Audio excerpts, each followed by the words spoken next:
বড় রাইজক ঠগাই divide Assam 50-50 করি যে আন্দোলন করি बर'फ्रा नङा मुस्लिमफ्रासो हिसाब बिदों प्रमद बर'नाव ओरैबायदि डेन्जार भिडिअ ससेब्लाबो नायला প্ৰমোদ বড়ো ডাঙৰীয়াৰ ওপৰত ডাঙৰ ডাঙৰ প্ৰশ্ন আছে।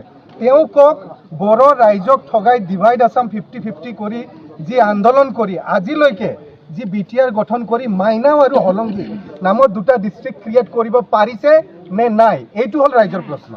ইয়াৰ উত্তৰ তেওঁ দিয়ক। লগতে প্ৰশ্ন আছে NDFB কেডাৰসকল এতিয়াও জেলত আছে, এইবিলাকক তেওঁ মোকলাব পাৰিব নে নাই, এইটো হ'ল ডাঙৰ প্ৰশ্ন। স্কুল আৰু কলেজবিলাক প্ৰভিন্সিয়েলাইজ কৰিব পাৰিব নে নাই আগন্তুক 3 দিনৰ ভিতৰত, এইটো হ'ল ডাঙৰ প্ৰশ্ন।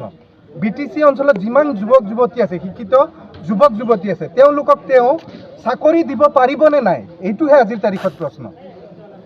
মহিলা আত্মসহায়ক গোটক ৭৫,০০০ টকাকে দিম বুলি কৈছিল, তেওঁ দিব পাৰিব নে নাই, এইটো হ'ল আজিৰ তাৰিখত প্ৰশ্ন। তেনেকৈ প্ৰশ্ন হাজাৰটা আছে আৰু আমি আৰম্ভ কৰিম, এতিয়া আমি আৰম্ভ কৰিম। আৰু প্ৰমোদ বড়ো ডাঙৰীয়াই কাৰোবাক FIR দি, কাৰোবাৰ ব্যক্তিগত প্ৰশ্ন সুধি, কাৰোবাক জেলত ভৰাই যদি ভয় খুৱাম বুলি ভাবিছে, তেওঁ মূৰ্খৰ স্বৰ্গত বাস কৰি আছে। আমি ভয় কৰা ব্যক্তি নহয়। আৰু প্ৰমোদ বড়ো ডাঙৰীয়া আপোনাক স্পষ্টকৈ কওঁ, ব্যক্তিগত আক্ৰমণ আজিৰ তাৰিখত ইম্পৰ্টেণ্ট নহয়। আৰু ব্যক্তিগতভাৱে যদি আক্ৰমণ আপোনাক আমি কৰিব লগা হয়, তেতিয়াহ'লে আপোনাৰতো থাকিবলৈ ঠাই নোহোৱা হ'ব। কিন্তু যিহেতু আমি ৰাজনীতিক পৰিৱেশত আছোঁ, আমি কেতিয়াও ব্যক্তিগতভাৱে কাকো আক্ৰমণ নকৰোঁ। আজিলৈকে প্ৰমোদ বড়ো ডাঙৰীয়াক মই যিমান প্ৰশ্ন সুধিছোঁ, এয়া হ'ল ৰাজনৈতিক প্ৰশ্ন। ৰাজনৈতিকভাৱে তেওঁ উত্তৰ দিয়ক। আৰু বিৰোধী দল হিচাপে আমি সুধিমেই, ৰাইজৰ প্ৰশ্ন আমি উত্থাপন কৰিমেই, তেওঁ এই প্ৰশ্নবিলাকৰ উত্তৰ দিব লাগিব। বড়ো ডাঙৰীয়াই সেইটোতহে এৰি দিছে তেওঁলোকক, যে ব্যক্তিগতভাৱে আক্ৰমণ কৰা। চাওক, কোনে কি খায় কি নাখায়, কেনেকৈ থাকে নাথাকে, এইটো ডাঙৰ প্ৰশ্ন নহয়।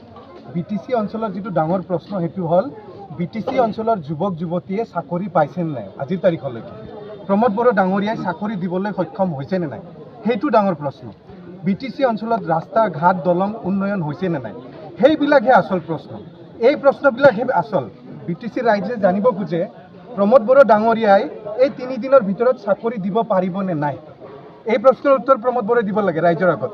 কোনে কি খাইছে নাখাইছে এইবিলাক ৰাইজে নিবিচাৰে, আৰু এইবিলাক ৰাইজৰ প্ৰশ্নও নহয়। গতিকে মই প্ৰমোদ বড়ো ডাঙৰীয়াক কওঁ যে আপুনি ৰাইজৰ যিবিলাক সমস্যা, এই সমস্যাবিলাক সমাধান কৰাৰ কাৰণে আগবাঢ়ক। বিৰোধী দল হয়, আমি আপোনাক প্ৰশ্ন সুধিম, আপুনি প্ৰশ্নবিলাক পাৰে যদি উত্তৰ দিয়ক।